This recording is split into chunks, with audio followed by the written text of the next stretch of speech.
એ ભઈલા ભાવનગરની અંદર ધ્રુપકા ગામમાં અત્યારે અમે છીએ અને ભાઈ કિરણ ફાર્મમાં ઊભા છીએ અને અહીંયા તમને જોવો ભાઈ કેરી જોઈ શકો છો તમને આ જે છે ભાઈ ઓરિજિનલ કેસર કેરી છે જે અહીંયા એકદમ ઓર્ગેનિક રીતે ઉગાડવામાં આવે છે ઉગાડવા પાછળ પણ ભાઈ ઘણી મહેનત છે ને કેરીનો ટેસ્ટ એટલે મેં ટેસ્ટ કરી છે ભાઈ ખરેખર જબરદસ્ત આનો ટેસ્ટ છે તો ચાલો ભાઈ આપણે છે ને શ્રેણિકભાઈ સાથે મળીએ કે કઈ રીતનું આ કેરીનું બધું છે કેમ છો શ્રેણિકભાઈ મજામાં બસ મજામાં આપણે અહીંયા કેટલા પ્રકારની કેરી થાય છે ફાર્મમાં તમે કીધું એમ અત્યારે આપણે એક ફાર્મમાં ઊભા છીએ ટોટલ 4 ફાર્મની આપણે કેરી બધી ભેગી થાય છે એ બધા આવી રીતે ઓર્ગેનિક ફાર્મ છે ઓર્ગેનિક ફાર્મ બરાબર અહીંયા આગળ આ છે કિરણ ફાર્મ છે ત્યાં અત્યારે કેસર કેરી મેઇન છે ને એની સિવાય 15 થી 20 જાતની બીજી બધી દેશી કેરી અને અલગ અલગ વિસ્તારમાંથી લાવેલા છે એ બધા ફાર્મના એ બધી કેરીઓ થાય છે બરાબર અને તે ઉપરાંત આપણે જે આખી થ્રુ આઉટ સીઝન 30 થી 40 જાતની દેશી કેરીઓ આપણે રાખીએ છીએ બરાબર અને આવી રીતે 4 ફાર્મમાંથી કેસર કેરીઓ લાવીએ છીએ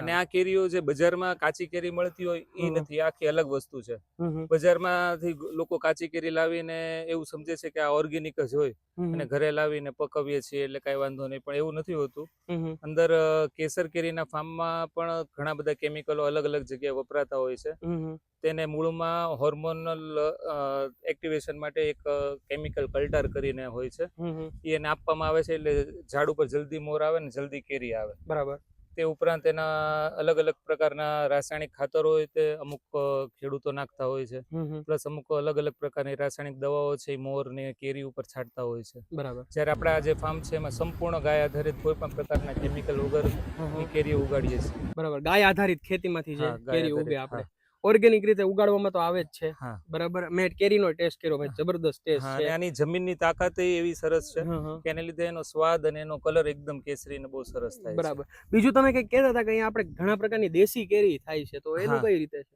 દેશી કેરી વસ્તુ એવી છે કે દેશી કેરી કુદરતે આપેલી કેરી છે કેસર કેરી છે એ આપણે માણસે બનાવેલી કેરી છે એને કલમ કરવામાં આવે છે કદાચ ઘણા બધા લોકોને તો ખબર હશે કે એને પેલા દેશી કેરીનું ગોટલું વાવવામાં આવે ને ઈ થોડીક જાડી થાય એની ડાળખી ત્યારે ઉપરથી કટ કરીને એની ઉપર કેસર કેરીના આંબાની ડાળી લગાડી ને કલમ કરવામાં આવે છે એટલે ખરેખર કેસર કેરીમાં એની નેક્સ્ટ જનરેશન ડેવલપ કરવાની તાકાત એનામાં નથી બરાબર જે દેશી કેરી છે એ સાચી આપણી કુદરતે આપેલી કેરી છે બરાબર ને એના જે ગુણો છે એ બહુ જબરદસ્ત છે એ વાયુ કરતી નથી પચવામાં હળવી છે એ શુગર બૂસ્ટ નથી કરતી એટલે હાર્ટ ને શુગરના પેશન્ટ માટે ખૂબ સારી છે કેન્સરના પેશન્ટ હોય એને માટે એના પેટમાં ઠંડક માટે દેશી કેરી ખૂબ ઉપયોગી છે બરાબર અને આપણે હવે ભાવનગરના લોકો સુધી આ કેરી પોગાડ્યું હાલો ભાવનગર છે કે ગુજરાત છે કે પછી બીજે તમે ક્યાં ક્યાં સુધી આ કેરી પોગાડો છો અમે ભાવનગર સિટીમાં ડોર ડિલિવરી ફ્રીમાં આપીએ છીએ પ્લસ ઓલ ગુજરાતમાં અમે ડોર ડિલિવરી ચાર્જેબલ છે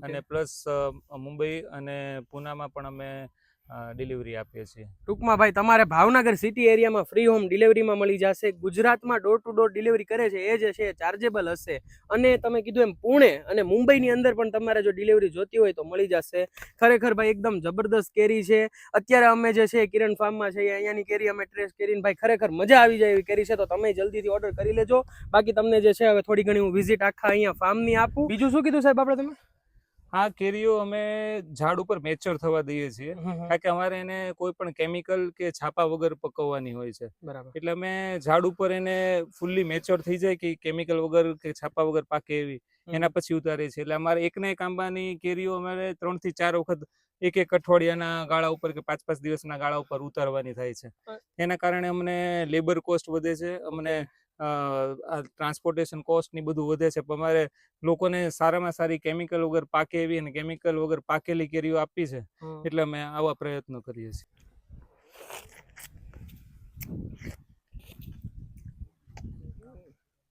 બહુ મસ્ત ભાઈ અત્યારે હમણાં જસ્ટ કેરી ચાખી ભાઈ બહુ મજા આવી ગઈ ખરેખર જબરદસ્ત કેરી હતી તો હવે આ કેરીને ઉગાડવા માટે તમે એવું તો શું નાખો છો કે પછી આ જે બતાવી છે બધી વસ્તુ આ કઈ રીતનું સેટઅપ છે એની વિશે જણાવજો આ એક આખી જીવામૃત ટ્યુબનો પ્લાન બેહાર્યો છે જીવામૃત ટ્યુબનો પ્લાન આખો પ્લાન બેહાર્યો છે આની અંદર ગૌમૂત્ર સાણ છાશ ચોખા ગોળ એનું બધાનું મિશ્રણ કરી ઓલા ટીપની અંદર નાખીએ છીએ પછી ટીપની અંદર 200 લીટર પાણી નાખી અને આ ટ્યુબની અંદર અમે આવવા દઈએ એટલે 45 દિવસ લગન આમાં રે બરાબર 45 દિવસ રે પછી એનું એક જાતનું દ્રવણ ફૂલ તૈયાર થઈ જાય. હા હા તૈયાર થઈ જાય એ રીતે પછી અહીંયા અમે આ બેરલ ની અંદર આને લઈએ બરાબર.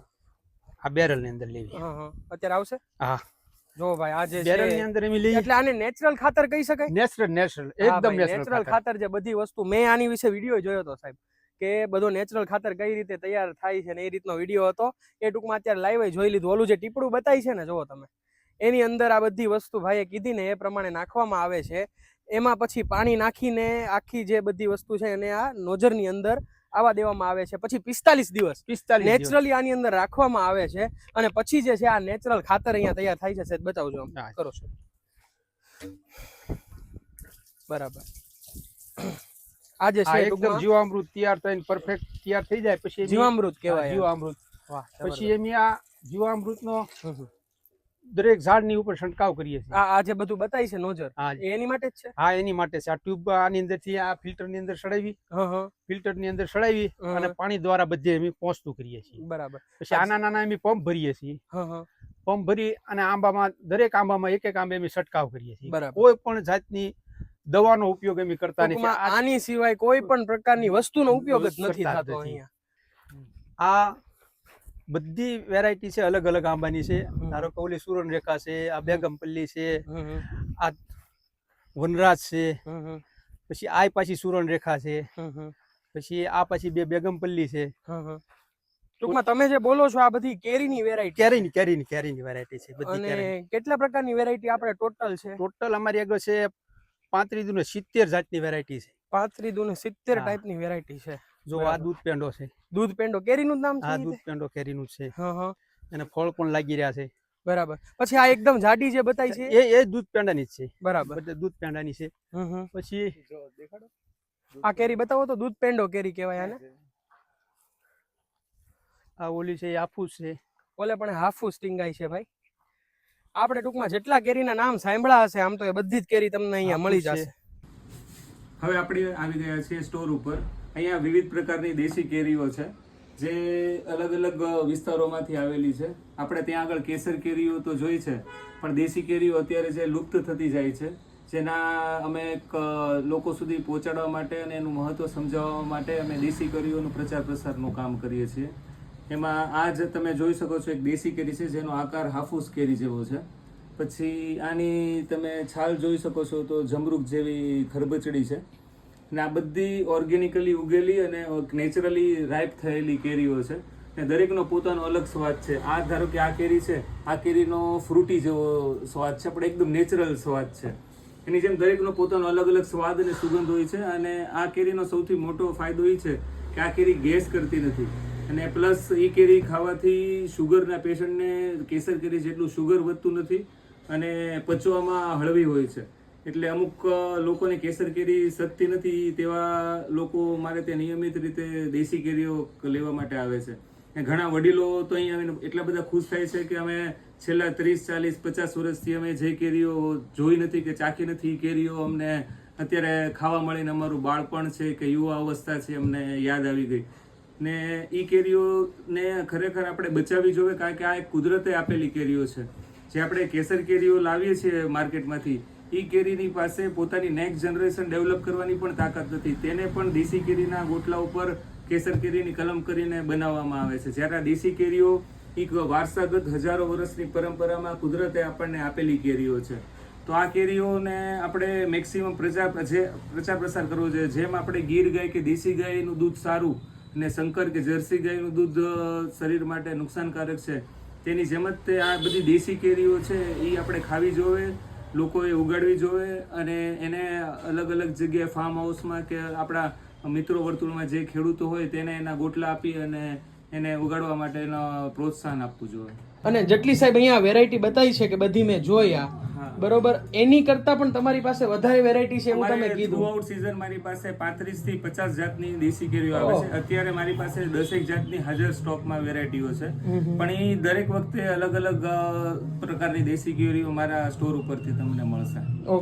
આ બંને કેરીઓ તમે જોઈ શકો છો કે અલગ અલગ કલરની છે. આ સરસ રૂપાળી દેખાય છે અને આ થોડીક લીલા કલરની દેખાય છે પણ ખરેખર ગુણની દ્રષ્ટિએ જોઈએ તો આ વધારે સારી અને મીઠી કેરી છે અને આ છે એ શરીર માટે નુકસાનકારક અને કેમિકલવાળી કેરી છે. આ કેરી તો મને પકડવામાં લાગે છે એકદમ કડક ટાઈટ કેરી છે, જ્યારે આ થોડીક સોફ્ટ છે. આ 3 દિવસમાં પાકેલી કેરી છે અને આ 8 થી 10 દિવસમાં પાકેલી કેરી છે. હવે તમને આ બંને વચ્ચે ખાસ ડિફરન્સ કહું બહારથી જ, કે આ કેરી છે ને એને અપરિપક્વ અવસ્થામાં, ભલે સાઇઝમાં આટલી મોટી થઈ ગઈ છે, પણ અપરિપક્વ અવસ્થામાં ઉતારી દીધેલી છે. એનું ડીટ્યુ છે એ ઉપર ઉપસેલું છે, હજી એને મેચ્યોર નથી થઈ, અને નીચેથી આ છે ને એ સાંકડું છે, એનું આ પોર્શન છે એ સાંકડું છે. એટલે હજી આ કેરીને ખરેખર મોટી 10-15 દિવસ મોટી થવા દેવાની હતી, ત્યારે પરિપક્વ થાત અને નેચરલી રાઈપ થાત. જ્યારે આ કેરી પ્રમાણમાં આની કરતાં થોડીક નાની છે, પણ આ ફૂલ્લી મેચ્યોર છે. તમે એનું ડીટ્યુ જોવો છો તેની ફરતેનો ભાગ ટમેટાની જેમ નીચે બેસી ગયેલો છે, એટલે આ ફૂલ્લી મેચ્યોર કેરી છે. અહીંયાથી તે સરસ ફૂલી ગયેલી છે કેરી, અને એમાં તમે જોઈ શકો છો કે સરસ મજાના દાણા પડે છે.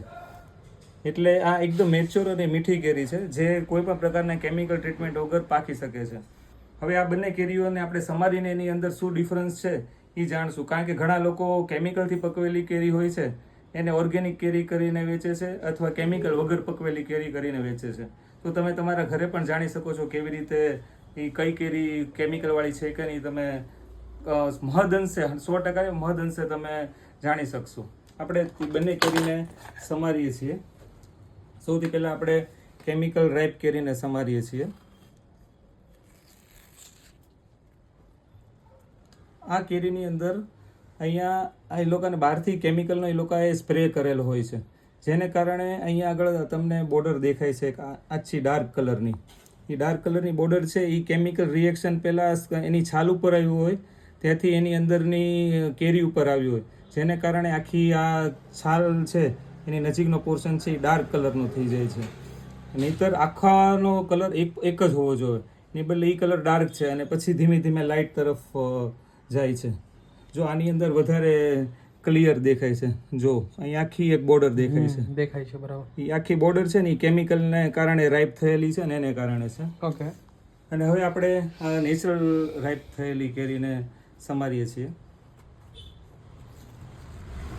એની અંદર જોશો તો આખાનો કલર જો તમે એક જ સરખો કલર છે, એમાં જરાય લાઇટ ડાર્ક કલર છે નહીં. અને જો ડાર્ક કલર આવે ને તો નીચેથી બહારની સાઈડ લાઇટમાંથી ડાર્ક થશે, અહીંયા આગળ સ્કિનમાંથી ગોટલા તરફ ડાર્કમાંથી લાઇટ નહીં થાય. ટૂંકમાં આની ઉપરથી જે છાટેલું છે કોઈ પણ કેમિકલ, એના લીધે એ બોર્ડર ઉપર થોડો કલર આવે છે. ઓકે. બાકી કેરી છે ને ગોટલાથી લઈને બહાર સુધી પાકતી હોય છે. સમજાઈ ગયું. અને બજારની કેરીઓ છે એ બહારની છાલથી અંદર ગોટલા સુધી પાકતી આવે છે. એટલે આ રીત છે કેમિકલ વાળી કેરીને આપણે કઈ રીતે ઓળખવી તે માટેની. આ તમે બંને કેરીનો કલર પણ જોઈ શકો છો કે કેટલો બધો ફરક છે. આ કેમિકલથી પકવેલી કેરી ને આ નેચરલી કુદરતી રીતે પાકેલી કેરી છે. આ પીળો કલર છે ને એકદમ સરસ કેસરી કલર છે. અમે જે કેરી પકવીએ છીએ તેમાં અમે કોઈ સ્પ્રે કે ઇથેલિન કે કાર્બાઇડ તો નથી વાપરતા, પણ અમે છાપું પણ નથી વાપરતા. અત્યારે તમે લોકોને ખ્યાલ હશે કે ઘરે લોકો જે કેરીઓ પકવે છે તે લોકો પણ છાપાની અંદર છાપાનો ઉપયોગ કરે છે. છાપાની ઇંક છે એ FSSAIના સ્ટાન્ડર્ડ મુજબ પણ હાર્મફુલ કેમિકલ રિલીઝ કરે છે, જે મોઇસ્ચર સાથે સંપર્કમાં આવવાથી એ કેમિકલ રિએક્શન કરે છે. એટલે એ છાપાનો ઉપયોગ વગર અને કુદરતી રીતે આવી રીતે અમે કેરીઓ પકવીએ છીએ. અને બીજી એક ખાસ વાત મારે કહેવી હતી કે મારે ત્યાં ઘણા બધા કસ્ટમર આવતો અમે કહીએ કે આ ઓર્ગેનિક કેરી છે, તો એ લોકો કહે છે કે અમે બજારમાંથી અમે કાચી કેરી લાવીને ઘરે જ પકવીએ છીએ. બજારમાં જે કેરીઓ મળે છે એ બધી કઈ ઓર્ગેનિક રીતે ઉગેલી નથી હોતી. પણ લોકોની એવી ગેરસમજણ છે કે બજારમાંથી કાચી કેરી લાવીએ એટલે ઓર્ગેનિક જ હોય, પણ એને ખરેખર ઝાડની અંદર જલ્દી મોર આવે ને જલ્દી કેરી ઉગે તેની માટે કલ્ટર નામનું એક કેમિકલ છે એ મૂળિયામાં દિવાળી ઉપર પાવવામાં આવતું હોય છે, જેને કારણે એ જલ્દી એમાં મોર બેસે અને કેરી આવે. તે ઉપરાંત એના મોર વખતે કે નાની કેરી હોય ત્યારે અલગ પ્રકારના કેમિકલના સ્પ્રે પણ કરવામાં આવતો હોય છે, જે અમારે ત્યાં જે ફાર્મ પરથી કેરીઓ આવે છે ત્યાં થતા નથી હોતા. પ્લસ અમે જે કેરીઓ લાવીએ છીએ એ બજારમાં જે કેરીઓ આવે એની કરતાં 15 થી 20 દિવસ ઝાડ ઉપર વધારે રહેવા દઈએ છીએ, એટલે ફૂલ્લી મેચ્યોર હોય છે, જે કોઈ પણ પ્રકારના કેમિકલ વગર કુદરતી રીતે સરસ રીતે પાકતી હોય છે. અને ઉપરાંત અમારે એક આંબોનું ઝાડ છે એ 3-3, 4-4 વખત એમાંથી કેરીઓ વીણવી પડતી હોય છે. જ્યારે બજારમાં જે કેમિકલ ફાર્મિંગની કેરીઓ હોય છે એ લોકોને આખા ઝાડની કાચી કે પાકી બધી કેરીઓ ઉતારી અને કેમિકલ સ્પ્રે કરી દે એટલે 24 કલાકમાં એ બધી કેરીઓ પાકી થઈ જતી હોય છે. એ તેને કારણે આ બધી વસ્તુઓને કારણે અમારી કેરી બજારની કેરી કરતાં કોસ્ટિંગ વાઇઝ મોંઘી પડતી હોય છે. લોકોને એવું થાય છે કે આ ઓર્ગેનિક વાળા લોકો કેમ આટલી મોંઘી કેરી વેચે છે, પણ આવા બધા કારણે અમારે મોંઘી કેરી વેચવી પડતી હોય છે. હવે તમને એડ્રેસની વાત કરું તો આ જગ્યા ઉપર તમને કેસર કેરી કે પછી દેશી કેરી મળી રહેવાની છે. કાળાનાળા સર્કલથી આગળ SBI બેંકની એક્ઝેક્ટ સામેના ખાંચામાં આરતી કોમ્પ્લેક્સની એક્ઝેક્ટ સામેની સાઈડ તમને દેખાઈ જશે Nirmal organic and natural product store. Contact number screen પર આપેલો જ છે ભાઈ.